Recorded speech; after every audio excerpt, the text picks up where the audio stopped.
Welcome into the Trevor Staub Show, episode number 37. Before we get into today's show, just have a quick word from our sponsor for today's show. Flippy Disc Golf just dropped these sweet new hoodies for the fall and winter season. Wear them to brave that morning round or cozy up by the fireplace and watch the latest foundation video with your family. Flippy hoodies are stylish and they're super comfortable. I personally love this hoodie. It's the perfect balance between activewear and loungewear. You can check out the new collection on their website, and don't forget to use code Foundation10 for 10% off. That's flippydiscgolf.com. Go check out the new hoodies. They're very comfortable. Great hoodies. They have some really cool designs, so make sure to check them out. Now, today's episode, you're probably thinking to yourself, episode 37, I think I've already heard episode 37. Well, you haven't. If you heard last week's episode, we decided to take it down because we wanted to do an episode on the Big Money Skins match. We weren't able to secure anybody from GKPRO for that interview like we thought we were going to be able to for that week. So we ended up doing a Twitter Spaces, and we were kind of just like speculating and trying to gather some facts, and we admitted that that's kind of just what the point of it was. We wanted to try and gather some of the facts and piece together the story. But since then, I was able to get Isaac, who we're talking to today, from GKPRO, one of their head guys, their business manager, and get this interview. So long term, I wanted this episode to represent this story in time, because now we have all of the facts coming straight from GKPRO. Like, this is the real story. This is exactly what happened. So buckle in. This is a longer episode. It's a long story, and I think it's going to be worthwhile to listen to. It's certainly pretty crazy and was quite the happening over there at the Big Money Skins match. So let's just go ahead and hop right into it. All right, we welcome on our guest today. Today we have Isaac George. Isaac is one of the guys behind GKPRO, one of the leading media companies in disc golf with over 100,000 subscribers on YouTube. You most likely know them for their very popular GKPRO Skins matches or from the post-produced coverage they do on the Pro Tour. Thank you so much for joining, Isaac.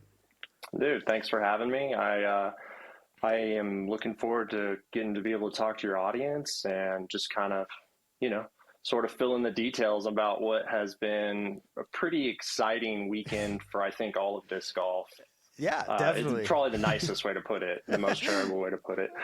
Yeah, for sure. So before we get into everything, just kind of start by talking about what you do at GKPRO.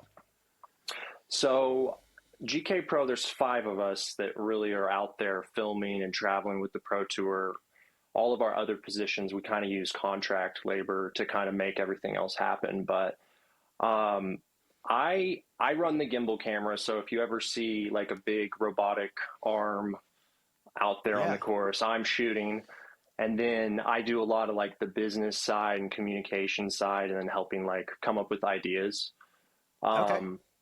We've been kind of in our rhythm for like the last, we've never had any like personnel changes since we started. It's been the same exact crew. So it's like, we're all kind of filling these roles really well. And so I just happen to do a little bit of the communication side of things and kind of work more on the business side of things. So I think, that kind of alludes to this, is kind of communicating for GKPRO. Right. For sure. So you mentioned, having the same personnel since the beginning. How did you get your start with the company? So we were all friends back in Tulsa, Oklahoma, and pretty good friends. And a few of the guys who founded it, Gabriel Dow and Chris Van Beesler, they had gone on sort of like a exploration journey van trip, and they found disc golf. This was 2016, and this was out west, in Seattle, Portland, out in Denver. And they brought that home to us, and we kind of all knew what disc golf was because it's pretty prevalent in Tulsa. Sure. Almost every park, every major park in Tulsa has a pretty decent course. So we knew about it, but we just didn't get into it until they kind of were the catalyst of going on this trip, finding an activity to do in the van life mode. Yeah. And so we played it for a little bit, kind of the core group of GKPRO. We kind of met that way, the other members, like Bob, who's our catch cam, and Blaine, who's our T cam. We met them in the local disc golf scene, and it was Blaine and Chris's idea to maybe try our hand at filming. No one else was doing it but Central Coast and Jomez. Yeah. This is 2017. And so we kind of all 5 of us knew it was going down because we were roommates. but they Okay. were like the drivers of it. And so I was already in like the media scene and like the advertising world. And so I had some equipment I could loan into it. But that was kind of like my start to it. It was just like, oh, this is awesome. Like we've always wanted to start a business. Awesome. I'm glad that there's something that there might be an opportunity here. So it was like me, I Yeah. was kind of cheerleading, throwing a little expertise at certain things. And then really like, I kind of like, they went on the road for like a couple years and I only like flew out to stuff and just like a little bit of interaction with the actual tournaments. It wasn't until the beginning of last year that like the company was able to like bring me in Oh to wow. actually Okay. work full time. Yeah, awesome. Well, yeah, it's certainly, GK Pro has grown a lot and really established themselves as a major presence in disc golf media at this point. When you first joined on, did you ever imagine it would grow to where it is now? Um, I'm I think I was the only guy at GK Pro that knew if we were able to like deploy our time towards this, Yeah. that it would work. Okay. Not to say that the other guys didn't have faith in it as like an idea, but Yeah. like I was like, guys, this is a business. Even though there's no money, Right. like look at the eyeballs happening here. And I was like the guy who was like, could we charge tournament directors? And then the other guys being like, no, what the hell? Like, no, we can't Yeah. charge TDs. And just like kind of that was sort of my role in things, was sort of like, anytime anytime there needed to be moral support, I was there, and like just kind of supporting the company through like maybe through like graphic design help and like putting little things together that most, that if you're working a full-time job, you're wanting to play disc golf, you're wanting to film disc golf, maybe like you don't have enough time to put that together. So I was helping like kind of add those things to it. Yeah, definitely. So, you know, GK Pro has obviously succeeded a lot doing coverage, but one of the major breakthroughs for the company has been the GK skins matches. Those have become, they've gotten a huge following within the disc golf community, kind of become a cult favorite. Everybody knows all the inside jokes Right. in the skins matches. It's been huge for the company. So what first inspired that series? So that was just pure desperation of Okay. COVID. COVID happens. There's no Yeah. tournaments to cover. And we're thinking like, okay, well, like we've got all these cameras, we've got the bodies here. Luke Humphreys is like, hey, like let's just film a skins match. Sure. And so we're like, okay, Luke, like, can you get money together for this? Like, we're broke. We don't have a dime, especially with COVID like happening. Like, there's no revenue coming in on the channel. So Luke is literally texting the craziest sponsors, like anything, anyone, just paying just the cost of the skin or the CTP. And then, they did that for like 8 or 9 episodes. GK Pro did. I wasn't actually on tour during the COVID year. I was back home in Okay. Tulsa. And there seems to be some success there. Like Kevin Jones was coming on, James Conrad was coming on. We're getting some reasonably bigger names for those years, to like help join the momentum of OTB, or it wasn't even OTB skins yet. It was just GK skins. Yeah. And so, we kind of knew there was something there, like maybe by like the 4th or 5th episode. And then when everyone got back to Tulsa, that winter of 2020, that's when like I felt personally like I could take the risk to quit what I was doing professionally in Tulsa, and then make skins like a priority for me. And so, for me, I saw skins as like, okay, we've got CTPs, we've got the actual, we've got the skins. So we're able to like, if we could get sponsors to come up with, $1,800 for the skins, and then however many CTPs I can get sold as like an additional advertising element, Yeah. also to help fund, like, make the skins match more enticing to the players. So, we were like, okay, new graphics.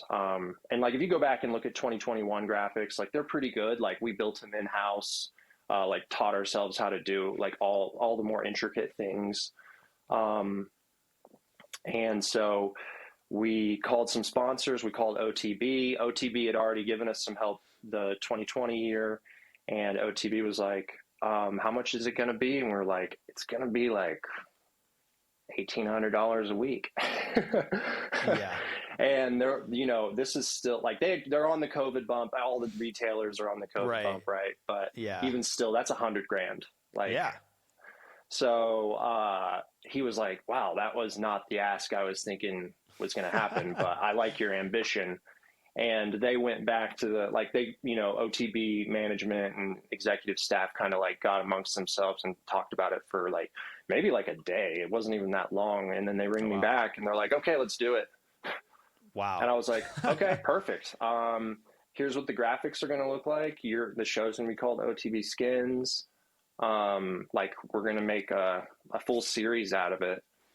And we had some other sponsors that there wasn't conflict of interest with, because like in the first season of Skins, like those first few episodes, we were like advertising Infinite Discs, OTB, Flight Factory, all on the same episode. Right. So obviously that couldn't happen. So we brought in OTB. That was like non-competes with any other retailer, obviously. But how do we integrate all these different brands in disc golf? And I'm actually really I know that, advertising is kind of a toll on the audience in general, like in anything. Sure. But there's with the CTPs, like sometimes, and not every time, but sometimes we integrate them so well that they don't come off as like, oh, here's another ad I have to skip through. Like, let me hit 10 seconds forward on. And also like with that, I hear back from our retail partners or our advertising partners, they get like tremendous results from those CTPs. And so like small little companies that like had never been heard of, buy like a couple of CTPs with us, and Luke basically does a great job integrating it into like the vibe of the show. And then all of a sudden you have like some pretty big brands appear. And I'm pretty proud of that, as like, not only have we given away like over $300,000 to pro like players since we started, but we've also like helped a lot of retailers and like inventors and creators like build a product really affordably. Like if you were to come to me for a CTP and you're wanting to advertise, like it's actually like you'll be surprised how affordable it is. Yeah. And I don't think that there's like an entry level advertising option out there yet, other tthan us. There's not much. Where you're going to get like you're guaranteed exposure with a pro. You're guaranteed Luke's going to be able to communicate that better than probably any other guy, because he's had so many thousands of hours to practice. And then that there's a possibility that if like one of the players likes it, it becomes like almost like spontaneous purchases and like a viral type of thing for the general community. So, and there's a few brands, like I don't want to say them just because I'm not trying to take credit for their success, but there's a few brands out there that 100% are operating at a very high level, and they started advertising on Skins. Sure. Well, I mean, that definitely just speaks to the success that Skins has had, and the kind of business cognate that it's almost become in disc golf, being able to push products, pay out players on tour, which is a great thing in and of itself, and provide YouTube content. So it's really, firing on all cylinders as far as what it's able to do within disc golf. And it's been certainly a really cool media entity within the sport. So I want to shift over now. Obviously with the Skins matches, that kind of ties us into our main subject of the big money Skins match. So I want to kind of start by giving the audience sort of a timeline here. Obviously, we wanted to have you on today to talk about the big money Skins match. A lot of people are looking for the right information, knowing what happened, what all went down there. Obviously there was so much confusion with the whole thing. So kind of to present the timeline, on September 29th, there's a press release on GKPRO from you. I'll just read the release to just kind of provide some context. It said, "We are really excited to be a part of disc golf history by working with Eagles Crossing Disc Golf to broadcast the Big Money Skins match live. We know this will add to the excitement of the Skins format. Up to this point, we've been post-produced, but we felt that for Big Money Skins Championship, we had to be able to show it live. In order to broadcast live, we are bringing in Mason Productions, which is broadcast credits on every major network and streaming shows like House of Cards.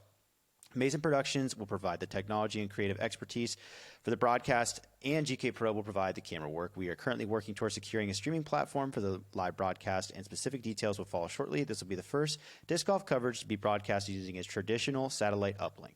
This means zero camera lag in the woods and uncompressed ESPN-like footage for the audience. This is definitely a first for disc golf, as is the $50,000 to the winner of the skins match. So that press release comes out. And immediately, everybody in disc golf is paying attention, right? Because first thing everybody sees is the prize money, $50,000 to the winner. That's such a huge deal. Eagles Crossing, obviously another buzzword within disc golf, kind of almost a mysterious course that is like, slowly been unveiled to the public. I've been there. It's fantastic. It's really cool. And then we hear about this Mason Productions, this live broadcast collaboration between GKPRO and Mason Productions, and we're going to get ESPN-like footage for this pay-per-view. The price is announced at $15, and it's just like, oh my goodness, like what is this product going to be like? Yeah. There's so many questions with this. So I'm going to give you the floor.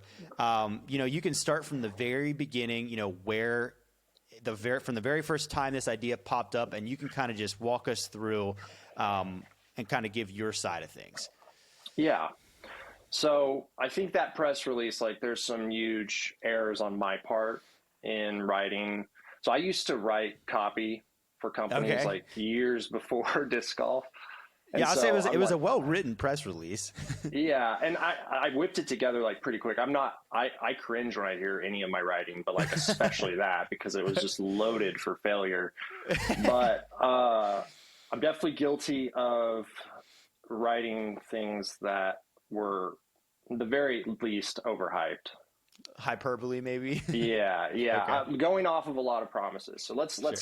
I guess I'll start where you asked. So we've had a relationship with Eagles Crossing for over a year now. They have been awesome. Like, they reached out to Luke initially. And they're like, hey, and this is Philip Samuels. I'm sure everyone kind of knows who this person is. There's definitely some mystique around him as well. So they contact Philip and they're like, hey, I've got this amazing chorus. I've put, a pretty large number of things into it that are extra, the statues, like all the extra ponds and the retaining walls, and I've got all these beautiful tee pads, and I've built this like a movie set. So, and it's under construction, but come check it out. How much is it going to cost to get players out to this course and have a GK skins match? And I think we're like in De La or something when this phone call is happening. And we're like literally filming a skins match while this is going down. Like, skins is actually kind of casual when there's no spectators. Like, we can, like the players can kind of play through, and Luke can kind of for 5-10 minutes do whatever he needs to do. Like, if there's something that comes up. So he's taking this call. This call is actually coming from Simon, who somehow already had a relationship with Eagles Crossing. I think I'm telling you this right, but I don't think if I'm telling it, if it's wrong, it's not like damaging. Okay. But so Luke's like, well, it's going to cost, like, we can't just have like a normal skins match and it be like pretty far out of the way, several hundred miles. Cause I think we were going to this would be about the time people would needed to be at Ledgestone or maybe Idlewild. So, he's like, well, I can put like $20,000, $30,000 into the skins match. Is that going to help? And like, we're all like, yeah, that's awesome. Like, that's great. This is what GK's content. Like, we've always been like, what if we could offer 30,000 in the skins match? That was like kind of our dream. And so we're like, yep, let's lock this in. And then his second thing is like, okay, I want certain people. Yeah. And we're like, okay, well, and he names off, like, of course, who he names off. We all know. Yeah. So if you go back to that skins match, you'll see who we got. Yeah. Pretty good card. Sure. Definitely pretty good card. And, he was like, okay, like, whatever it takes. I think he like paid people to travel like outside of the winnings and stuff. Yeah. Like, he was very generous. But we had like, that was a fantastic success. Like, OTB skins loved it. Yeah. Or the fans loved it. Like, it's, I think, our highest rated or highest viewed video on YouTube besides like the Kevin Jones slip ace. Okay. So, and that's only like 2 minutes long. So like, if you think about it, like, way more eyeballs. But we loved that. The audience loved it. I think that created like almost like a viral hype storm around Eagles Crossing, like for a couple months after that. Definitely. And I think that match is like close to 500,000 views just on the front nine, which I think is pretty crazy. Like if you just like look at normal averages on MPO1 content, it's definitely insane. Not 400,000, 500,000. Yeah. So that goes great. I see it, me personally, I see it as like a really good opportunity for like all parties involved. Like after that goes down, like, okay, Eagles Crossing is out in the middle of nowhere, but they're a destination. Like this is a destination business model. This isn't like, he knows he's not getting on the tour that easily. Like he knows he's not pulling a major that easily. Like things would have to radically change as far as like livable infrastructure. Mm-hmm. So he sees it as like, he's got 6 cabins out there. He's installing 2 more. He sees it as like there's that. And if you look at your YouTube, like analytics, you'll see like there's a certain group of people and they're like age 30 to 55. Right. And it's actually like our highest demo. And that's who he's going for. And he's like, hey, like if you've got a weekend off with the guys, or you and your wife want to stay like in a luxury, like he's building a like literal 4 Seasons level 1,600 square foot 1-bedroom condo that looks out over 10 with big picture windows. Wow. So yeah, he's making a destination spot. If you want to have a wedding, like that's going to be your spot. So he knew that like he needed to get some media attention on the course. So that's like where I saw it. I was like, okay, well, like let's work together. And part of that would be like, how about you give us some sponsorship dollars and we start working closer with you, and you like almost have like a little bit of creative input. Okay. And like his creative input is like, hey, let's make skins a tournament series essentially, with like having like a sort of like a keystone event at the end of the year. Yeah. And so he, you know, we basically like we find an agreement that everyone's happy with. Like and if you've watched the normal skins matches, you'll see right at the beginning, every week it plays his intro sequence just like any other production studio would. Yep. We actually had that made in France by like a really cool watercolor artist. Wow. That's cool. Yeah. It's a lot of people look at it and they just see it on their phones and they think it looks cheap, but it's like really well done as far as like watercolor animation art goes. Wow. But, so we play that at the beginning of all of our skins matches. And this is kind of part of this. This is where the story starts to get a little like more shadowy, not shadowy in like a bad way, but like this is where we stop. Like this is where like, all right, let's start communicating with our audience, and we kind of drop the ball there. Yeah. And so I think like if you go back to the Vegas match, you'll kind of see Luke talk about it. Like maybe he does even.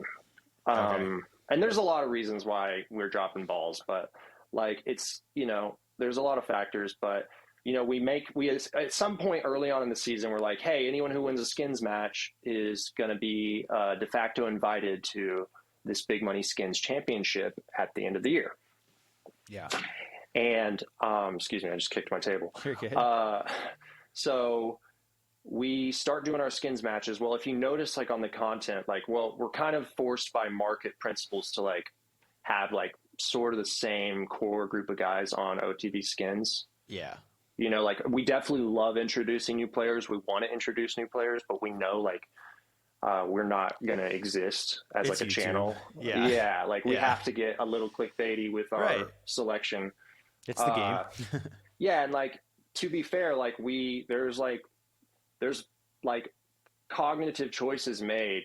Like, okay, guys, we're going to make less money this month because we want to feature like these people. Yeah. And we just know as a group, like that's what's going to happen. So, but we try to like balance it out where we don't like start to like fade on our YouTube algorithm. Cause you know, it's like you need to like sort of keep up with that. For sure. So, we let everyone know that we're going to be having the Big Money Skins Championship. We don't even really have like a great name for it yet. Like, yeah, all of this is like so rushed.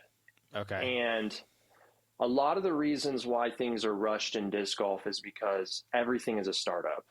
Disc Golf Network is a startup. The Pro Tour is essentially a recapitalized startup. A lot of the other media companies are startups. You guys are a startup. We're a startup. Everyone's a Yeah. startup. And like what people don't understand is like startups like have like serious staffing and like logistics issues. Oh yeah. And so if a core part of the industry is hung up, it's going to create like delays and friction all the way through the integration. So we're waiting on the Pro Tour, you know, in the winter to get everything planned. Yeah. And so we're literally, we can't make any decisions until we know what the Pro Tour is happening. And I'm not like, there's no hate coming from here. Like, it's a new year. They are running at so much higher efficiencies over there over this time last year. But like, we basically waited until like, you know, maybe a month before the tour starts to really get like clear parameters of what we're doing with the tour. Excuse me. So that kind of forces us to like be a little behind the curve on everything as far as getting everything properly launched. And then also just like, I'll be the first one to admit, like we're trying new things and I've never executed like that specific thing before. So I was a little scared of making the commitments of being like, yeah, this is what we're doing. Like, here's a post and here's like my full-fledged commitment. Yeah. You know, it's almost like I'm scared of the giant, like I'm creating. Yeah. Right. Yeah. And so I'm like trying to like tell, oh, it's okay. Like we're soft walking this, like the audience understands, like, you know, we don't need to tell everyone everything. And up until this point, everything's post-produced. Okay. So everything's post-produced. So we're having like a pretty successful year with skins. And we get to we've got Eagles Crossing on the schedule. And it's not the big money skins match, but it's just, we're back out there. It's perfect time of year. It's easy for us to get there. And he wanted to throw, I don't know. I don't know how much money was on the line for that one, but it was like, Scott won like 13, 15,000. Yeah, it was a bunch. Yeah, it might've been 30 grand total, like paid out to everyone, maybe a little less, but yeah. So that's great for us. Obviously that's great for the channel. It's great for the players. It's great for the views, like everything. It makes for super exciting disc golf. And I'm sure everyone agrees with me that might've been like the biggest upset in disc golf history. Yeah, it was huge for sure. And like, that was a powerful moment. Like, you've been at these high level tournaments before. I'm sure you'll agree with me. Like when there's drama like that, like it's so tangible in the air. Oh yeah. That it moves you a little bit, like while you're there. And so we were able to translate that pretty well to YouTube. And this is like where it starts. This is where like the whole live thing happens. So that thing got spoiled like automatically. Yeah. And it was kind of like, and maybe like to our fault, we were just like so personally bothered by that. Okay. That it's just like, dang, we can't keep any. And obviously there's spectators there. And like, I think Gateway Disc Golf had like propositioned to live stream. It was the and Facebook like, we didn't even stream. know about that. Yeah. So, and like, if you go look at that footage, oh my gosh, like some dude is running around with a gimbal, like walking in front of GKPRO cameras. And it's just like a little painful, but it's okay. Like we love those people. It's all good. But so things got spoiled pretty automatically. Yeah. And like, we were hoping that like, at least it would just be rumor mills and like maybe there's like soft spoilers, but it's not just like explicitly spoiled. But then Scott Stokely just kind of maybe like in a moment of glory, like just posted. Yeah. So, and like to be fair, like it's way bigger than, at that point it was way bigger than GKPRO. Like he's giving so much money to a charity. Like, you know, it's like totally different, you know, for that. And when I found out about that, like, I was like, oh, okay, well, whatever. Like he put it out there and like, this is going to change kids' lives. So like, it's fine. Like, I'm not going to fault the guy. Like he has to get the word out. So we got the skins match out like a week later, I guess. And while doing all of our travel and normal work. So like we couldn't put like a ton of extra post-produced love into it, for lack of a better term. But that episode did really well. That's like one of our highest rated episodes. It's not as big as the first one, but I started talking to certain people, like Philip, the owner of Eagles Crossing, first about what would a live show look like for skins. How much does the format have to change? Is it reasonable to like think about this as being like free? Yeah. Like, and like, so like with it being free, like immediately it's like, well, where's the money going to come from other than like the purse, right? Like the purse is secure. That's like an advertisement investment for Eagles Crossing to make these purses happen. And I think that that's money well spent, honestly. Like if you were to break down and look at like conversion rates on like how much money you spent in a marketing campaign versus like the impressions or like just the literal conversion to your website, I'm sure that was like money well spent. But he doesn't like a lot of advertising, and I tend to agree with him. Like the less the better, the less obtrusive. So it was like, well, we could probably maybe do a pay-per-view or some sort of subscriber model, and this is way early on in the conversations, like before we had any tangible ideas about what we really wanted to do. But we were kind of like, let's try to pursue live. If there's a ton of friction, we'll stop. But then like with any like business venture, any like project, like you almost have like mission creep where it's like once it gets started, like it's not gonna reverse itself. Yeah. And like there's hype around it, and then like before you know it, you're like, it's 25,000 to the winner, and then Philip was like, no, it's 50. Like, it's just like all of these like just everything just kind of snowballing into like this place where it's like we wouldn't even dare consider like kind of calling ourselves out as like business people and being like, hey, like let's not do live because there's a lot of friction here. But so that was a part of it. There's a little bit of that, little bit of not being able to reverse the hype train internally and just being excited about new things. And so we obviously talk, everyone's going to be like, oh, why didn't you do it with the Disc Golf Network? Right? Like that's like literally probably the number one question. I'm sure you're going to ask me that at some point. So we have a tight relationship with the Disc Golf Network. Like GKPRO probably integrates with them more than any other post-produced company out there. Like we're tight knit. Like I don't think that their live broadcasts would go off sometimes without some of our crew members being there. Yeah. And that especially proved itself in Europe, where like in Europe, PCS Sula, like half the people had to quarantine because they were concerned they might have been exposed to COVID. And so you've got like half the amount of production crew that you're already on a limited crew in Europe. Yeah. And then you like cut that crew in half plus take out all of management and put them in quarantine. And then all you have left is like a couple of operators from DGN and then GKPRO guys. Yeah. So and like, thank God we do integrate because there's safeguards there and there's like redundancy built into the system. Like our guys have like done it enough to where like we can get a live show up off the ground as long as the booth back home. Sure. Like the production crew, like the producer, the director, the technical people, the engineers can launch it. So, we like that was also part of it is like we feel comfortable in a live environment. Mm-hmm. Yeah. So that was also part of like sort of our hubris was being like, oh, dude, all day long. Yeah. We do the live thing. Yeah. We do live 3 days a week. Yeah. It's nothing. So, all right. So we talked to DGN. DGN actually has like been out to Eagles Crossing a bunch. Like they've sent out surveyors, and like even before this, Jeff was at those skins matches. Jeff Spring, the Pro Tour CEO. So like they have their eye on this course. Like it's obvious like that there's like a strong reason to have events there. Yeah. Like it's just people have to be realistic. And so there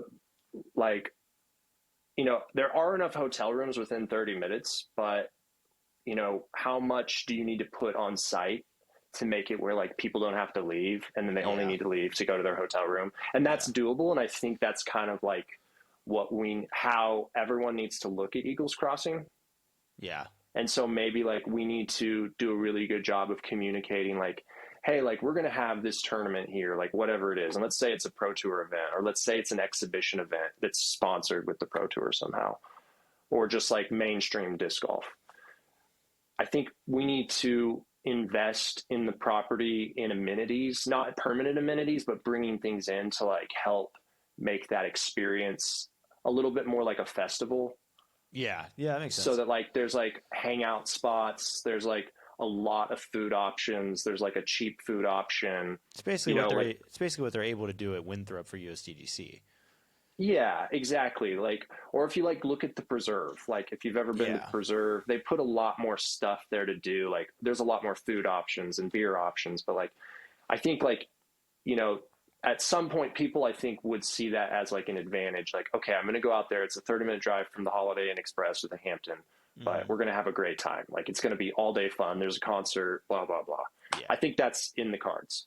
But the disc golf network, I'll like as much as I can say about that is I would say that they kind of tried a little bit to look at the live spectrum, hmm and um, I don't want to like I don't want to get in any trouble here, so Hey, whatever you can share.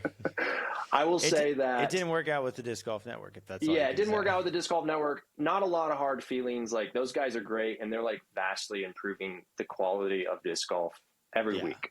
Right, sure. every week Yeah, something gets better, and like there's always little complaints internally, externally, with the audience, with the pros.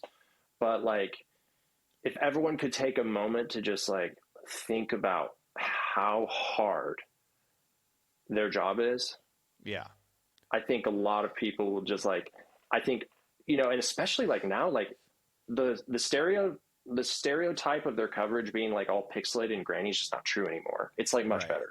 Yeah, it is. And so people need to take a minute to breathe and maybe readdress their relationship with live disc golf and maybe try it out. I Because agree.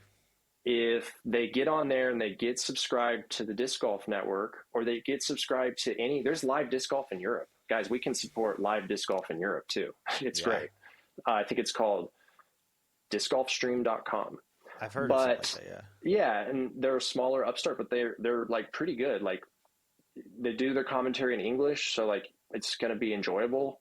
But not that it wouldn't be enjoyable, but if you're not, if you're not an right. English If you don't speaker, it speak, might be a yeah, little hard to follow. But uh, the more people subscribe to the Disc Golf Network, Disc Golf Stream, companies like that, like the more they can take that subscriber base and package it to really big advertisers yeah, and bring in considerably much more money into the sport. My background is advertising, and like the type of conversion that's happening for disc golf right now is just minuscule. Like right. there's so much money out there to be tapped into, and we're not even tapping into like 0.00001% of it, and it's so Absolutely. easily accessible. And I think you see the Barbasol integration at the Pro Tour Championship, which was kind of funny because they were like, you can shine your disc golf trophy with Barbasol, and like Yeah, it's getting a little goofy, but like they're starting to get some bigger brands, which is really promising, I think. yeah, But not only that, having being subscribed and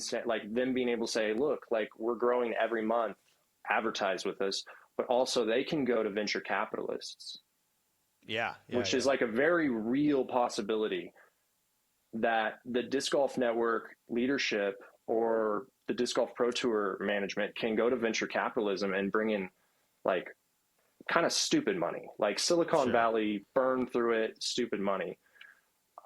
Because a lot of capital is just kind of like it's kind of just kind of secure right now. They're not deploying it because of the way the markets are, and like any company, anyone who's sophisticated with money right now is looking for a way to get into the content business.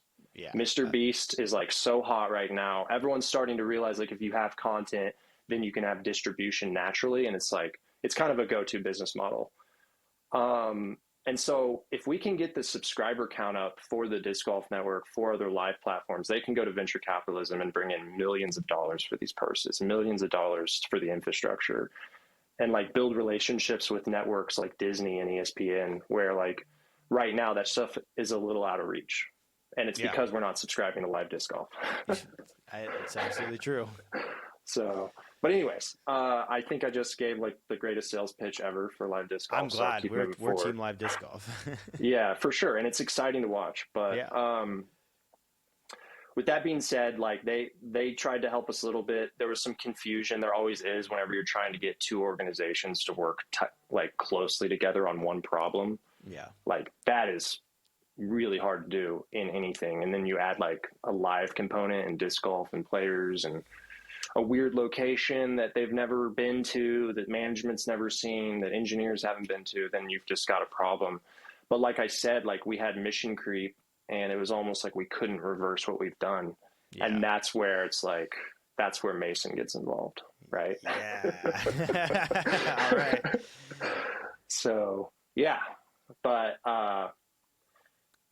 do you want to ask any specific questions about Mason, or you just want me to keep orating? I mean, yeah, I guess if the beginning is, you know, where was Mason first? Who brought Mason to the table, I guess, is the first question.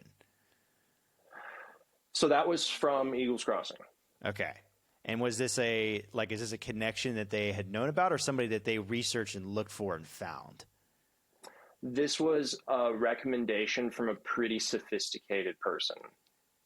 Someone who is much higher up the food chain of Eagles Crossing level recommended this guy to us. So we were like, that's perfect. Okay. Like we were kind of walking into it like, sweet, this dude recommended, we are made in the shade. Okay. So you're having to pivot to a different live strategy.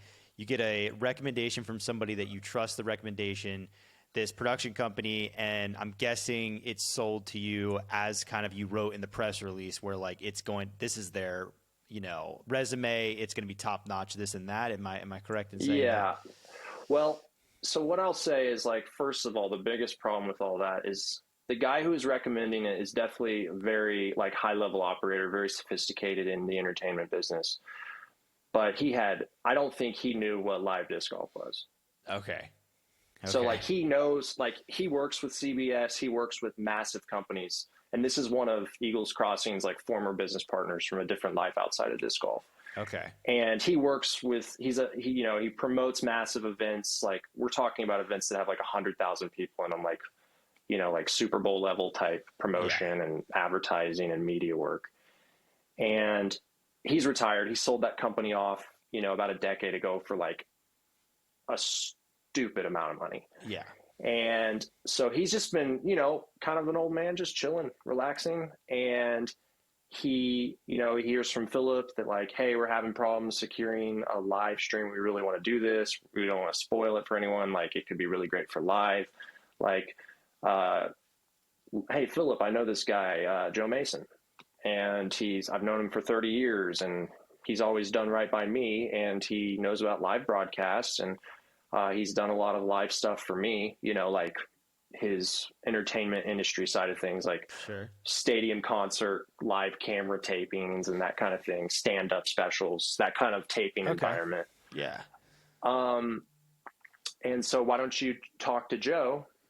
And he wasn't like, Joe's your man, like hire him for sure. He was like, why don't you talk to Joe and why don't you see what's up, if he can help you out? And so Eagles Crossing reaches out to Mason Productions, and then they reach out to me and they're like, hey, I think you're going to like this. It's expensive, but I've got it. Like, you know, kind of like it's, you know, he's almost got hyped right there. You know, Eagles Crossing is excited. Yeah. You know, obviously Joe Mason at that point had probably spent a couple hours. I think at this point, Joe Mason, before I even know that he existed, Joe Mason had been out to the property and surveyed it. So he had seen what he was dealing with. Like he knew, like he had ridden around on the golf carts. He had been up and down the elevation. Like he knew the beasts that we were dealing with, the trees, everything. Yeah. So we get on the horn and he sounds really good. Yeah. He sounds good. I bet. He's dropping facts about calculus and codecs and how calculus is like the base of live codecing, which codec is like just compression of video Yeah. for all the audience. I'm sure you know, Trevor, but Yeah.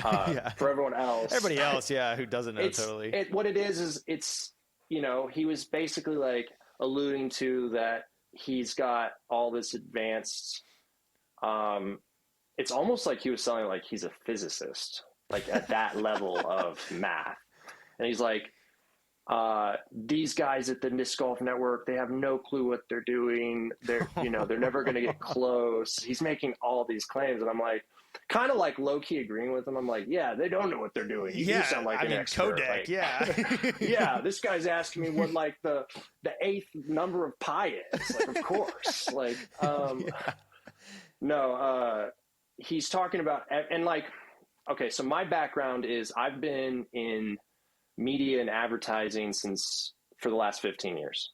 Okay. And my first job was at a pretty high level company doing live broadcast seminar work and installs and working on machines that cost more than a house. Like, yeah. I had like a good connection through a friend from older siblings, and they were like, "Ooh, you're technically savvy. Like, come and intern with us." And then all of a sudden, I was like, "Hey, like, I'll homeschool if you guys hire me part-time and like let me work the maximum legal number of hours." Like, I love lighting. I love sound. I love like audio installs and LED walls. And that's what this company was all about. And like, they had a TV studio that was like a $4 million TV studio. Like, wow. And so I'm 15 years old and get this paid internship. And by the time I'm like 18, I'm literally their head LD. Oh, wow. And so I've been in like broadcast environments and lighting environments and sound and cinema environments that are like multiple hundreds of millions of dollars a year sitting around. And I know like the lingo and the lexicon of the industry. And Joe Mason was hitting all the right boxes, every single one. And he's telling us like we can have like an ESPN like coverage. It's going to cost an arm and a leg, but it actually is cheaper than you think it's going to be. And, you know, I'm thinking in my head, like, this is going to cost like $250,000. Right. You know, this is going to cost 300, 400 plus. Cause I've been around these cameras. I know what this stuff costs. I know how much it is just to get like someone who's unexperienced to come shoot disc golf. Yeah. Like, that's almost like $1,000 right there. How much is it to get a union camera operator? Disc golf money and other media money don't really compare a lot of times. No, not at all. Yeah, that's very true. You know, I'm thinking it's going to be like $250,000, but it was, you know, a fraction of that. Right. And that maybe should have been my first clue in. Yeah. That like, okay, this is like, you know, I won't put the number out there, but it's like closer to 100,000 than you think. Yeah. But for that amount of money, I'm just like, okay, technology's come a long way. Like, I was working in the industry 15, 12, 10 years ago. Yeah. Just the price drop on like a mirrorless camera, like what you're like. So to me, I'm like, okay, maybe if he spends 20,000 on this and rentals are 20,000, maybe his labor's 30, maybe like this actually does make sense. And maybe he comes away with like a small profit. Okay. Yeah. And that's like how I'm justifying it in my head, is like trying to review this as like a sound business move for this guy. Yeah. And then my gut's like, you know, like, this is weird, but why would he take a check for so much money if he can't convert? Right? Yeah, because he's got this reputation. Like, yeah. And like, you're now playing with the big boys. Like, someone offers you that much money to do a job, like, you have to do the job. Right. Like, yeah. It's so much money that it's not just like, your lawyer's not going to tell this guy, like, oh, well, it's going to cost too much to sue. So, you know, like, yeah, we won't pursue it. It's not like that. Like, that much money is like worth going after if it's a failure. So, absolutely. To me, like, that was always like my thing in my head. I kept telling myself to like check my gut. Like, he's not taking 80 grand, or sorry, I just said it. He's not taking 80,000 without, I guess it doesn't really matter, but he's not taking that much money without being able to actually show up. Yeah. So, this is like weeks out from the event. I'm like already still in this mindset where like I feel like we should announce, but I'm like still nervous too. We don't even have a place to like put it other than our YouTube channel, Yeah. which at the time seemed really like that's like you can't do that. You got to have like a real place to put it. But now looking back, I'm like should have just only put it on YouTube. Mm-hmm. Like why even bring in other sites and pay Yeah. people to put things that like it would have worked fine on YouTube. And I was just paranoia or like fear, I guess, Yeah. of like what if YouTube fails, but like knowing YouTube is actually the most reliable of all streaming platforms, like it's going to be the other one that fails for sure, right? But Right. I don't know, paranoid. So we start kind of like okay, like we know it's not happening with the disc golf network, so we got to like have another platform. And then that's when like Eagles Crossing is like, hey, like I can buy like something and just put, I can, pay to have like a, like a consultant put a template on it and then log the site together. So, Yeah. or link the sites together. Yeah. So, just for like a lack of time and a lack of like being able to focus on that, that was like where that decision came from. Okay. So it's just like, okay, we're going to have this alternative streaming platform, livediscgolf.net. Also, like a little bit is like YouTube does take 30% It's true. of subscriptions. So Yeah. it's like also like if we, most people will probably buy it on YouTube, but if we get a third of our people to get it over on live disc golf, it's like a 30% tax we don't have to pay. Yeah. But I guess that leads into this is that like this, we didn't even know that we were going to be charging a pay-per-view up until like the conversation got more serious after the first skins match this year at Eagles Crossing. And so, we never projected, like we'd heard some pretty high numbers theorized, like, ooh, this is a cash grab for GKPRO and all that. I'm like, man, I do not have the stones to project like 100,000 buys. Right. Yeah. Especially, I know the internal numbers on all past pay-per-views, like performance in disc golf. Like Yeah. I know where they're at. Like we were It's not nothing projecting like post-produced. Yeah. Yeah, no, Nothing like we're it. not projecting 100,000. Dude, we weren't even projecting 25. Like 25,000 buys, dude, That'd be that would have been a incredible. miracle. Yeah. Like it would have been so crazy. Like Yeah. that, like to us, and that's like almost like the peak number of previous pay-per-view record. So like Yeah. we were not saying like, oh yeah, we're gonna go in there and break all previous pay-per-view records with like 3 weeks of marketing. Yeah. So for people to like assume that this was motivated by that, nah, not at all. Like not in the slightest. The pay-per-view came because like we need to like cover the costs on the broadcasts. Like Yeah. yeah, sure, Eagles Crossing can pay like that out of pocket, which he did, like that money's been spent. But that's a lot of money that can't go into a piece of machinery for the chorus or like a couple of full-time staff for a whole year at the chorus or like, new baskets at the chorus. Like that's like anything you want to be able to put back into your business. If you're having to spend it on media and have no revenue coming in off the media, then like, you're just like, kind of like, am I doing the right thing? Cause I could actually beautify my chorus. Yeah. So we were like, okay, let's recover losses. Essentially, like we were putting up $100,000 for the purse. There's almost 100,000 going out for production. There's already been like $25,000 spent on marketing and like just general things. Then like tent rentals and the tournament. Like we're just trying to see if we could just get a little bit of revenue to kind of ease that off a bit. Sure. And so that's where that kind of came from. Looking back now, I think like, obvious mistakes, we wish they wouldn't have happened, but like there could have been like a couple of things done better with how we thought about to raise the money, I think. Okay. Instead of just going like for the $14.99 pay-per-view route. Like I think that like we could have somehow raised some money to cover this and then still maybe either charged way less or possibly just integrated advertising better. Yeah. But so the I don't want the audience to think we're trying to get wealthy off of this. Like disc golf is not in a place making anybody wealthy. No, no.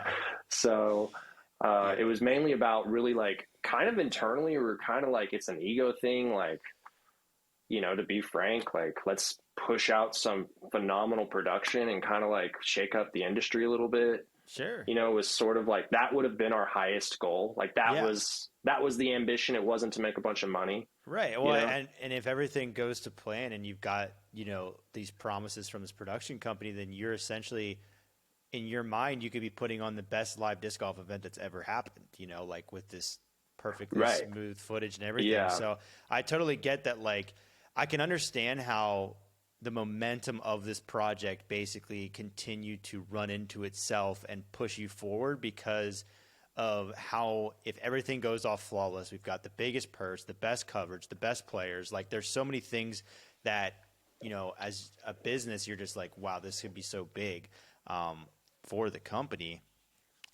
So Mason Productions makes these promises. You talk to them on the phone. They're checking off your boxes. At what point? So you mentioned that you kind of were checking your gut. You knew there was some things that were a little sketchy, and in hindsight, maybe you see them really clearly. But at the time, with everything going on, you were able to kind of be like, yeah, but it's a lot of money and this and that. When was the first time that you really saw something? Was it when Mason Productions and you like really started planning or started logistics work, or where was that first time where it was like, oh man, like there's something really wrong here? So I didn't get the feeling that there was like something like technically failure wrong, like where I thought there would be like straight up technical failures. I didn't get that feeling until like the night before the Oh broadcast. wow. The feelings that I got that set off my alarm bells were like this, I, just like being around people, starting to kind of get used to like different personality types. Like I'm starting to realize this guy's like a bit of a, I don't know, like he's a bit of a chain yanker. Like he kind of Okay. like, he kind of like wants to sort of believe the people in conversations. Like, well, the common trend. Okay. So the common trend was, hey, do you think you could explain to me a little bit about what is happening with the gear and the equipment and like the commentary booth, or like some sort of Yeah. question like that? It wasn't really like creative, maybe like half creative, half technical weighted question. And every time I would ask, it would be like, I'm really busy. Like there's so many challenges with setting up this custom like streaming capability out here at this course that like every time you ask me, I want to answer, but it pulls me off and I'm lose 30 minutes in my afternoon. And I'm like, well, that happens to me as like a business person, like, and like shooting projects, like someone calls me and like, it does Right. pull me off a project for 30 minutes. So I get that. But like, there was a couple weeks went by and I'm like, I just need some answers. So like, I can feel good about this. I Yeah. can tell the audience. And I call him and, I'm just like, hey, real quick, like I wanted to ask you about how you're going to achieve the shot with like Luke walking down the fairway and like talking to one of the players or talking to the audience or however. How are you going to achieve that shot? And he flips out on me for asking like how am I going to achieve that shot? And he's like, and that's when he pulls out the math again. And he's like, tell me what this is, like a full No on calculus way. equation. Yeah, and I'm like, Schmoll, like, oh my goodness. Uh, and I'm like, Whoa. hey, let's not do, and I'm like immediately like kind of like, me personally, this is where I'm at with this. I don't want to be the person that's like tells Philip that I messed up the live stream, Right. right? I don't want to be the guy who is like, there's been a lot of money already handed to this guy. He's made promises. Like, I don't want to be the excuse that he uses to get out of this. Yeah. Um, so like, I need to cool it. And I didn't come off as like any kind of confrontational. I was trying to like be almost like Just diffuse it. collaborative. Yeah, Yeah. no. Well, at first, before he flipped out, I was Oh trying to be yeah. collaborative in nature. Yeah. And then he flips out, and like I immediately like my background in business has taught me like you just always take the high road, like no matter Right. what, and like you go and like honestly, Philip kind of he didn't teach me this, but he kind of actually like instilled it in me through other business things throughout the last year. But like, might as well just like pretend like it was your fault Yeah. and Yes. say like, oh, I'm sorry, I didn't mean for you to misunderstand me, I didn't mean to come off as disrespectful, let's restart. And I was essentially like that, and I was like, explain it to me like I'm a 5-year-old. Does that work? Yeah. Like, I'm Yeah. just like, can you give me something? Like, and he's just like, and in that moment when he's flipping out on me, he like kind of realizes like a couple minutes into me just like, oh no, it's my bad, my bad. Like he realizes like, oh, like I think I might have messed up a little bit here. And he was like, kind of just like a little embarrassed on the conversation, or like he had flipped out on me. And so he didn't really want me to like share that with Philip, was like my impression of it, which is like total classic. Right. Someone's embarrassed of how, they'll be seen. Yeah. And I'm like, I don't want you to get distracted. I don't want you to feel like unnecessary amounts of pressure. I just want this to be amazing. And I want you to pull this off. So like, whatever you need from me, I am your partner. Like, that is why I'm here. Like, if anything, we'll sort any kind of issue I have with you will get sorted out on the back end of this thing. Tell me what you want from me. Like, I've got archives, I've got clips already cut, I've got little storyline narratives written out that you can have, and let me help you make a great show. Because it sounds like you got it. You sound confident. Seems like you don't want any help. I get it. Yeah. So, and then he he has like an assistant producer, and she calls me and she's like, "Hey, send me what you got." And I send like bios and stuff, and then my team is like putting together segments to run in the skins match. And we get to Eagles Crossing. We had been there for like a day and a half, and like I'd seen a little bit of his crew there, but I hadn't seen him yet there. Eventually I see him there. It's like Friday afternoon. He's actually finally like really going full steam. There's a ton of people there. There's like 20 people there. And I'm like, "Hey, when you get a second, I've got 3 segments that are really fun. They're pre-produced. You can just run them when you have dead time." Or like, if we're not doing a lot of commercial breaks, almost none. So like, you obviously need to give some people a break. Here's 8 minutes worth of content. You can probably run it, maybe get 20 minutes out of it. Maybe you can recycle it twice in the day. And almost like an alarm bell went off, but then like a really like almost like a calming sense came over me, because he was like, "I'm sorry, but I've already written like the show, and I already had my team like make segments. Like, we just like pulled them off your YouTube channel." Huh. And like at this point, like it would take more time for me to integrate these things in than to like actually just like leave them out and me just run what I've got. So it's kind of like at that point you're like, well, that's weird that he just like pulled stuff, but it's also good at least that he has a show written. Exactly. I'm like, immediately I was like, all right, things have been a little weird, but this guy's telling me he's got like literally every minute of the day planned out. Like, that's good. Like, that's okay. Like, okay. That has seemed like to me like the bigger risk. Yeah. Versus like the technical things that I've been like assured more that like are going to work. work. Logistics that were more worrisome. Yeah, exactly. That too. Like, okay, he had enough time to work on the show and get all the things figured out. Like, we're good. Yeah. And Friday night or Friday evening kind of comes up on us. We're like, GKPRO's kind of doing their own thing with content. And we go over there and we're like, "Hey, do we want to have like a meeting with like the camera guys?" Because like only 2 of our camera guys were going to be working out of like 10 camera people. And so like we only have 4 camera people full time at GKPRO that like film skins matches. Yeah. And one of them's me, and then the other guys are slow motion camera Gabe. And we were going to sit the production booth for the whole weekend and like help that way. Like, if they needed to match a face to a name, like we can be like, "Oh, that's Calvin on monitor 6, right?" Like, or that's Ricky over there. Like, sorry, you don't know him. It's okay. Like, that we were just going to help add a little bit of creative, like, know-how to it. Right.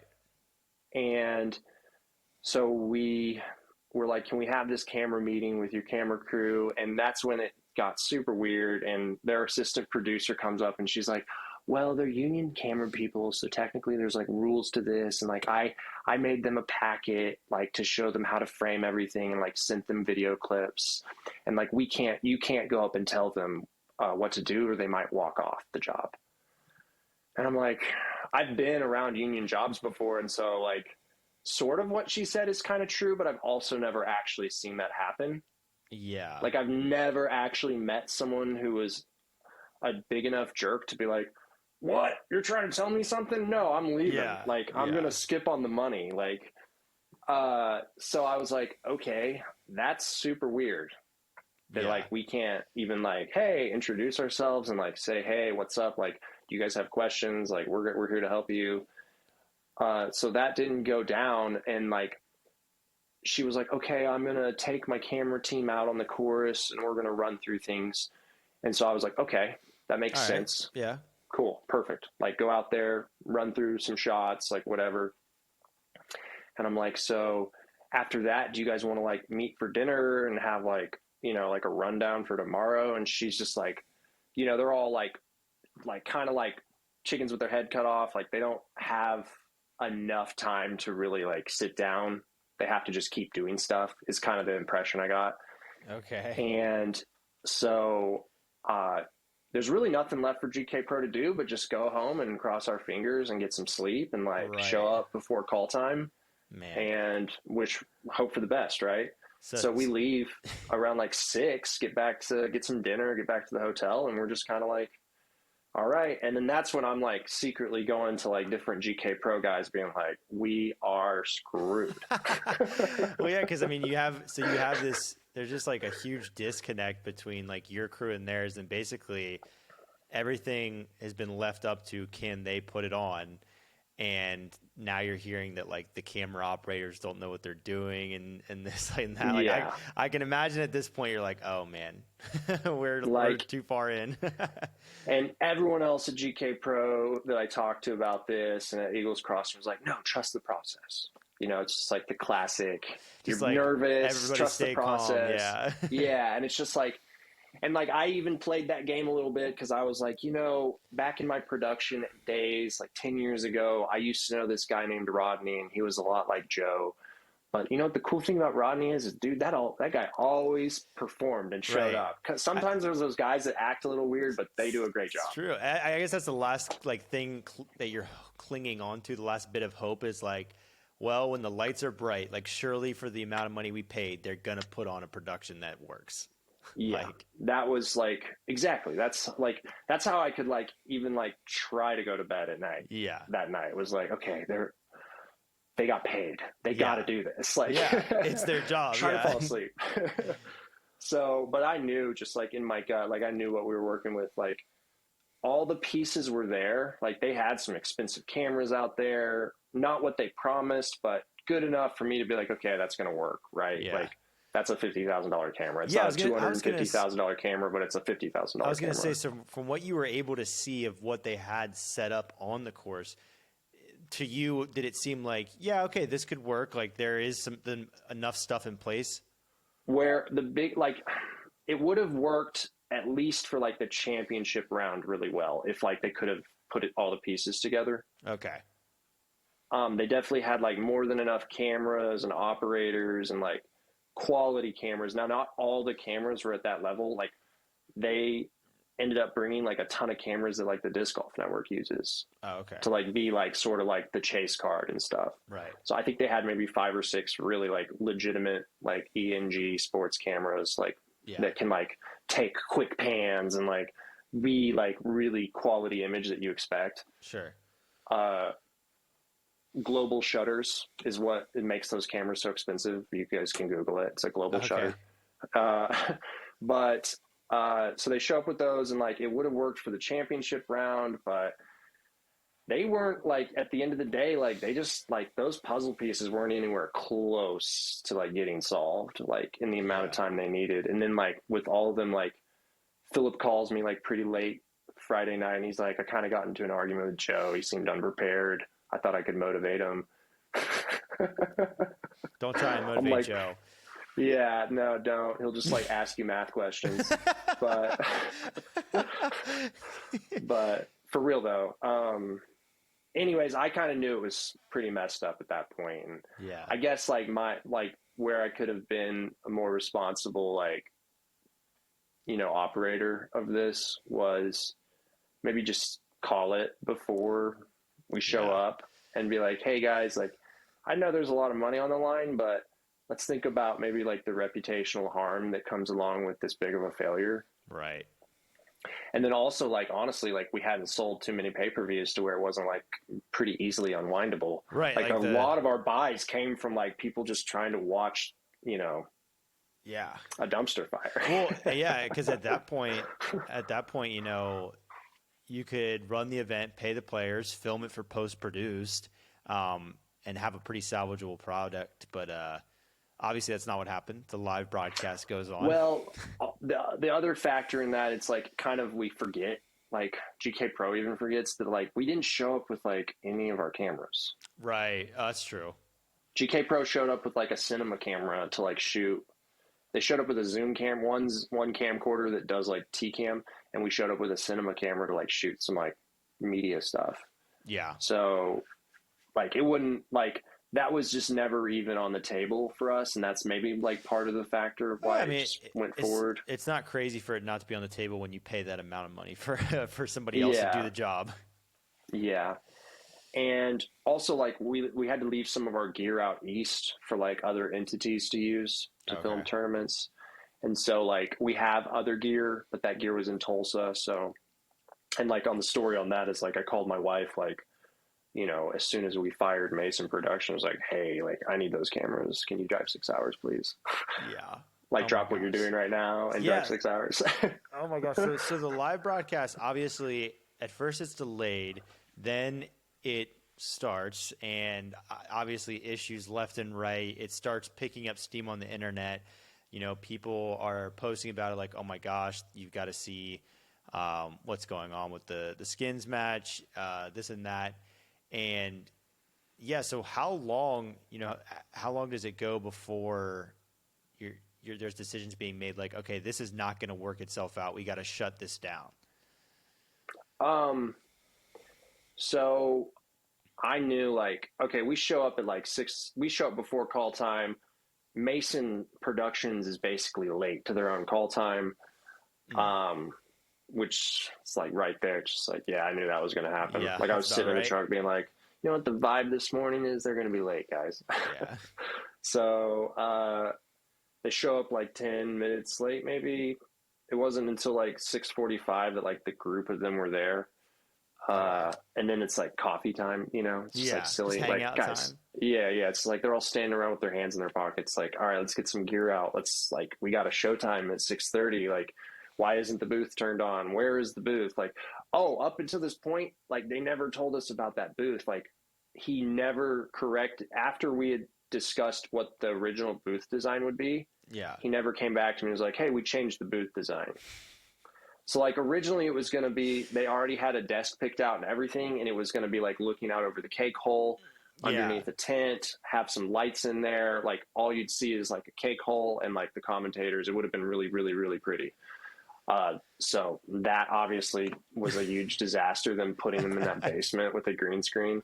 But the other thing with that morning I showed up and there was like $10,000 of lights in that basement, like really high quality, like high level lights.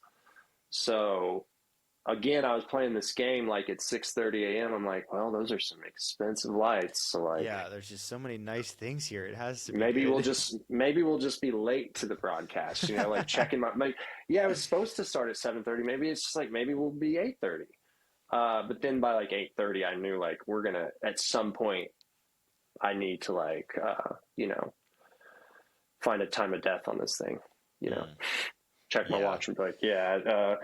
8:35 a.m. this thing died, that kind of thing. But we let it ride through just because like I was like trying to sort issues, so I couldn't actually watch the stream. Like I'm trying to help get my hands dirty, so I don't even realize how bad it is really. Like I don't even know that there's no graphics on screen. Like, I don't know that the commentary audio is not working. Like, I've just been told by Mason Productions that the stream's up. And I'm like, okay, what do you need me to do to, like, make things better? Because, like, seemed like camera colors were like totally out of whack, like Yeah. exposure, iris, like focus, like framing, every possible thing was going wrong. Like if I just go out here and help you sort these issues, like we can correct a lot of things and we'll be good. And Yeah. by tomorrow, everyone will be okay with what happened today. We'll get our stuff together and we'll broadcast Sunday and it'll be okay. Yeah. But like by 10:30, I was like, this is just so much friction. Like she kept telling me I couldn't tell camera operators to like fix their framing or like not to stand in front of the tee, to stand behind the tee and follow the Frisbee, like just basic mechanics of disc golf camera work. But I went up to all the parties involved, all the, basically Eagles Crossing, the other owners of GKPRO. And I was like, I think that we've got to refund everybody, first of all. Mm-hmm. I think we need to put out a press release saying that this is like acknowledging this is a failure. And then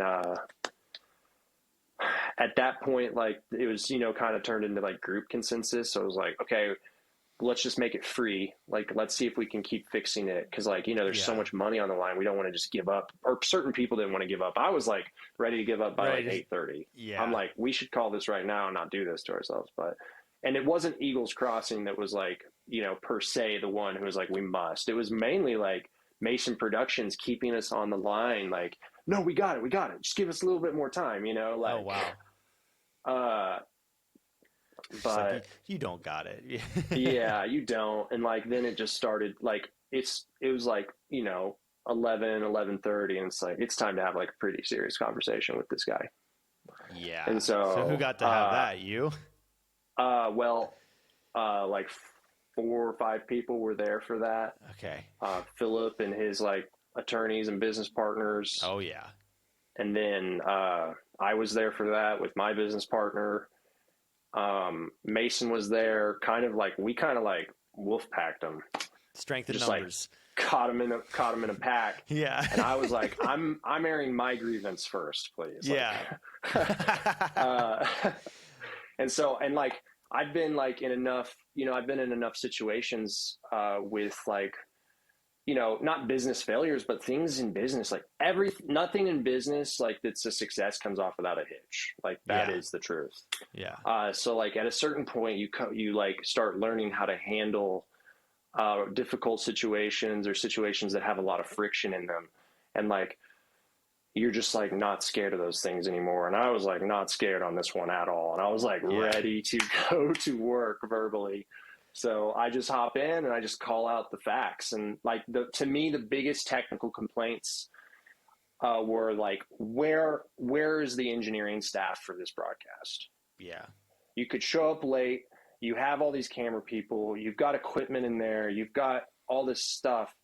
But like, and this was literally their biggest issue is that, in a broadcast booth, you have a producer. Maybe you have like maybe you have an executive producer. Maybe you have like junior producers. But at minimum for disc golf, you have a producer, a director, maybe a technical director, audio engineer, graphics 1, replay 2 if you're the Disc Golf Network, right? So that's like 6, 7 people in a booth, or maybe in virtual booths, all working on this show together. But here we had a physical booth, and I walk in and at 6:30 at like 7:30, and the one guy trying to launch this show, one guy sitting in here, the other guy sitting in there, so they're 4 short, they have 2 people. Yeah. The other guy was going to do graphics and replay. And then like, apparently the plan was to have Joe be the producer and Jana be like, kind of like the extra help in there. And like the 4 of them were going to make this work is what he was basically saying was the plan. But I'm like, dude, you didn't show up with audio, replay, graphics, producer, director. Like you got nothing but a technical director in there and a replay guy who's not even a real replay guy. So what are we doing? Like this was absolutely a failure that could have been prevented. And it's the reason why this show is failing. Objectively, it is the biggest reason why the show is failing. Yeah. Everything could have been recovered with having bodies that had worked in those environments before sitting in there. because at the end of the day, you have to have someone tee up graphics and you have to have someone be able to sit and do the replay. Like, Yeah. it just doesn't happen automatically. There's no AI that can do that yet. So that was my biggest complaint. And then obviously my second biggest complaint was that everything was a lie. Yeah. And so I was like, how do you walk, like, how are you going to defend this product on a bed of lies? Like, Really, and you know, he was like, the whole time he took zero responsibility for it, just wanted to blame Vimeo. I'm like, what are you talking about? Blaming Vimeo? Like, Vimeo isn't on the back end of this. Vimeo's just taking the stream. Yeah. And he's like, no, but Vimeo, how can I fix your issues if I can't call Vimeo? And I'm like, bro, like, this is so pathetic. Like, have just a little bit of like respect for yourself here. Right. So, you know, I'm basically stirring him up pretty good, and he gets, you know, kind of like mad dog aggressive with me. I'm like, what are you going to do, dude? Like, there's 6 people around. Like, please, like, this is a professional failure on your fault. This would be best for you. And I told him this would be best for you to own up to this right now. Wow. And he didn't own up to it. It was just like 5th grade level excuses, dog ate my homework level excuses. Philip did a session with him. Philip's business partners and counsel were right there being like, you know, walking into the booth. Like, and here's the thing is, like, a lot of the people that were there, like, probably are really good people. And like, you know, they just happen to work for like a really shitty boss. Like, it happens. Like, there's just really great people in the world with bad bosses. So like, after like all this had gone down, I went into that booth and I was like, hey, like, you 2 guys are great. Like, I don't necessarily blame you at all for this. Like, how are we ever going to get a show off the ground? Like, without 5 people in here? Like, 2 people just aren't going to do it no matter what. Like, no miracle would have made that happen. Like, you just got to have the bodies. Yeah. And like, even like, dude, this guy didn't even care about the people he brought in. Like, our technical director is a vegetarian, and you know, normally in media and in production, you like take care of the production with food. It's called craft services. It's like industry standard. And like, he didn't even prepare like a vegetarian option for this guy. So this guy's supposed to work like what, a 18-hour day with no food. Like, it was literally every ball being dropped. My team like runs out and gets him a vegetarian option. Like, we're in the middle of nowhere. Yeah, I know it. Yeah. So like, okay, like, I just like magically produced 2 vegetarian tacos for this guy. So, but no, like, every ball gotten dropped. And at that point, like, we're like, you need to get off the property. You need to leave. So, when that had happened, you know, even some of the guys at GKPRO wanted some skin and like vent. And I'm like, this isn't, we need to just like, let take it go, the high road here, let it go. And, you know, communicate to everyone that like, we're going to do something tomorrow. We'll figure it out. And then that's when we were like, okay, like, can we do a post produce? Like, can my wife get to the St. Louis area in time? Do we like have like the simple things? Like, we may have the cameras, but do we have charged batteries for the cameras? You know, it takes, you know, all those little things, but we pulled it off. Like, we had just enough, literally just enough equipment to get it done. Like, and it's probably the best product GKPRO's ever like put out for post-produced disc golf. Yeah. I honestly, like, and before I knew what happened, you know, everybody was kind of assessing the situation and developing their own theories as to like, what could have possibly gone wrong. And like, you look and you see the people involved. Okay. Eagles Crossing, GKPRO. Like, we know that they're capable of a good product. You know, Mason Productions was the unknown in this situation, so we knew that if there was a story, it was going to come from them. It's crazy to me that there could have been such an insane amount of negligence on their part just to like not even really have a solid attempt. And like, how could they have ever thought they even had a chance? You know, I guess they were just overconfident, or they underestimated the sport of disc golf and what it would be like to produce that.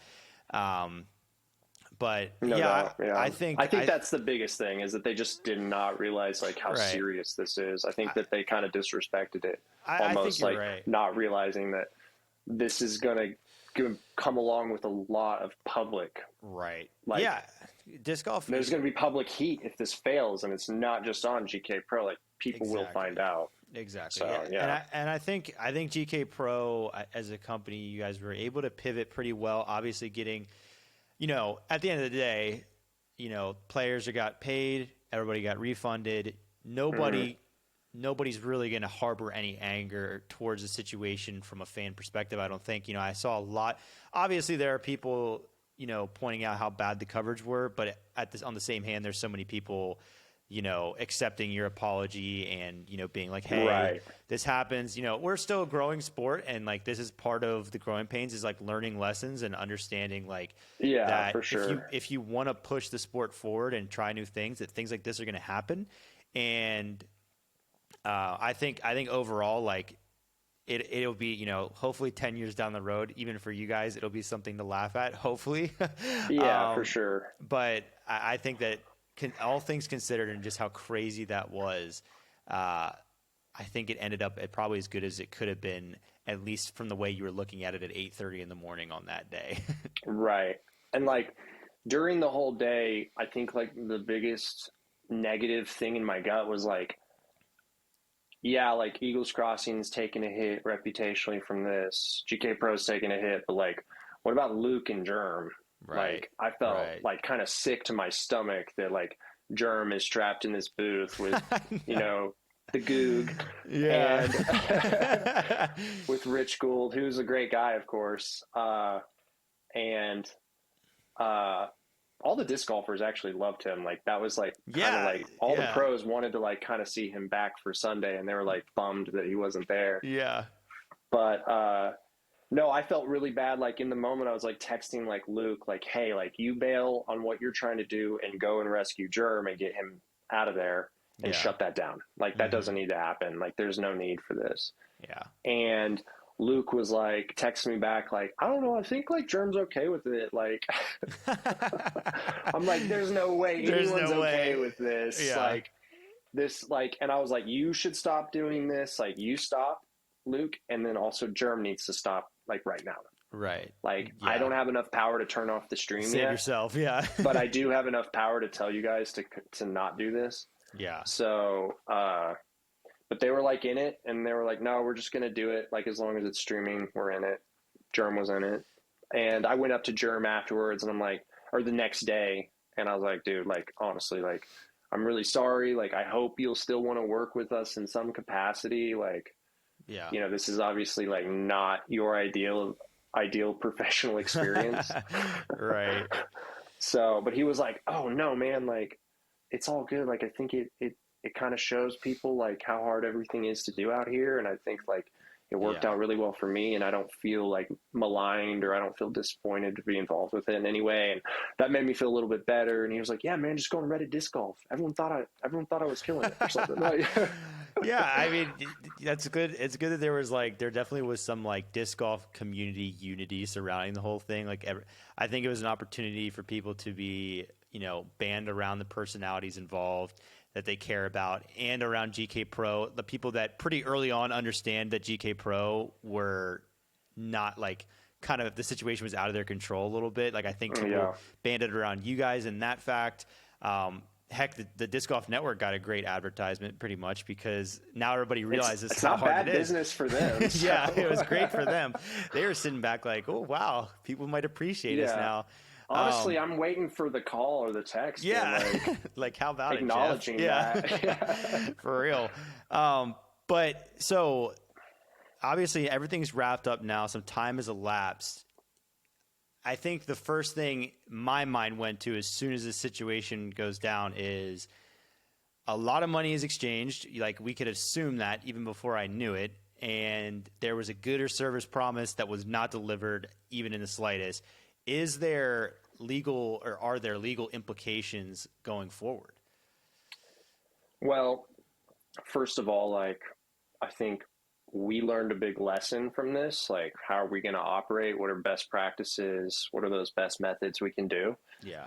To like never find ourselves with this much egg on our face. Like failures and like hiccups should happen in business. If they don't happen, you're not like trying hard enough. Yeah. But like nothing like this should ever happen.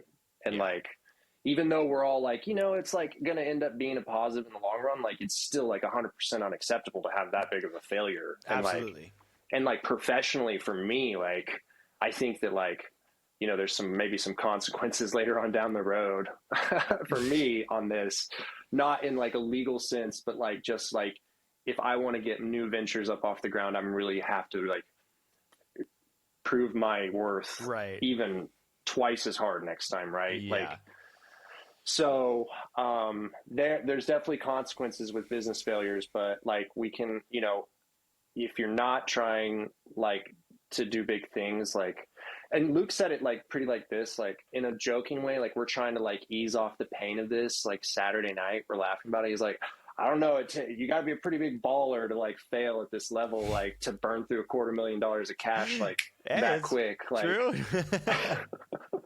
So, but no, it's totally unacceptable to do that. But like to have that kind of failure even on our record. But as far as like how, like, the money, the money that's, that was spent on this, how does that get recovered, or does that get recovered?